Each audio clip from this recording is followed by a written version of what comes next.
நீங்கள் பார்த்துக் கொண்டிருப்பது நியூஸ் 21 செய்திகள். தமிழ்நாடு செய்திகளை உடனுக்குடன் தெரிந்து கொள்ள நியூஸ் 21 செய்திகளை பாருங்கள். உண்மை, உழைப்பு, உயர்வு. வீட்டில் தூக்கில் தொங்கிய கல்லூரி மாணவியின் உடலை வாங்க மறுத்த உறவினர்கள்.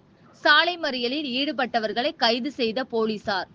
விழுப்புரம் மாவட்டம் மேல்மலையனூர் தாலுகா சீயப்பூண்டி கிராமத்தில் வசித்து வருபவர் முருகன். இவருக்கு திருமணமாகி 2 பெண் பிள்ளைகள் உள்ள நிலையில் மூத்த மகள் திலகவதி வயது 17 திருவண்ணாமலையில் உள்ள தனியார் கல்லூரியில் 1ஆம் ஆண்டு படித்து வரும் நிலையில் நேற்றைய முன்தினம் வீட்டில் மர்மமான முறையில் தூக்கில் தொங்கியவர் குறித்து தகவல் அறிந்த மேல்மலையனூர் காவல் நிலைய போலீசார் சம்பவ இடத்திற்கு சென்று தூக்கில் தொங்கிய பெண்ணின் உடலை மீட்டு பிரேத பரிசோதனைக்காக முண்டியம்பாக்கம் அரசு மருத்துவமனைக்கு அனுப்பி வைத்தனர்.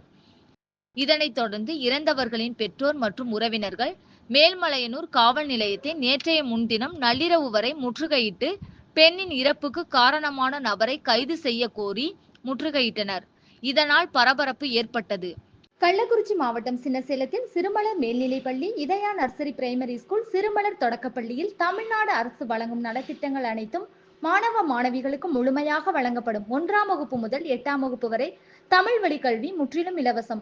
10ஆம் வகுப்பு, 11ஆம் வகுப்பு, 12ஆம் வகுப்பு மாணவிகள் 450க்கும் மேல் மதிப்பெண் எடுக்கும் மாணவ மாணவிகளுக்கு 50% கல்வி கட்டண சலுகை உண்டு. தரமான கல்வி, வளமான எதிர்காலம். மாணவ மாணவிகளை எம்பள்ளியில் சேர்க்க முந்துங்கள். மாணவ மாணவிகளின் படிப்பிற்கும் ஒழுக்கத்திற்கும் 100% வெற்றி உறுதி. செஞ்சி காவல் துணை கண்காணிப்பாளர் கார்த்திகா பிரியா உறவினர்களுடன் பேச்சுவார்த்தையில் ஈடுபட்டு உரிய நடவடிக்கை எடுக்கப்படும் என உறுதி அளித்த பின் பேரின் நள்ளிரவு உறவினர்கள் வீடு திரும்பினர். இந்நிலையில் நேற்று காலை முதல் உறவினர்கள் உடலை வாங்க மறுத்த பெண்ணின் இறப்புக்கு காரணமான அதே கிராமத்தை சேர்ந்த குணசேகரன் என்ற வாலிபரை கைது செய்ய கோரி கிருஷ்ணகிரி புதுச்சேரி தேசிய நெடுஞ்சாலையில் உள்ள பாலப்பாடி கிராமத்தில் திடீர் சாலை மறியலில் ஈடுபட்டனர்.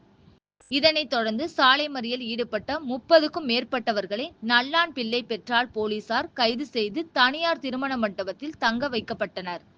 கல்லூரி மாணவியின் இறப்புக்கு காரணமான நபரை கைது செய்ய கோரி உறவினர்கள் தொடர்ந்து 2வது நாளாக காவல் நிலையத்தை முற்றுகையிட்டும் சாலை மறியலில் ஈடுபட்டும் வரும் சம்பவம் அப்பகுதியில் பெரும் பரபரப்பை ஏற்படுத்தி உள்ளது.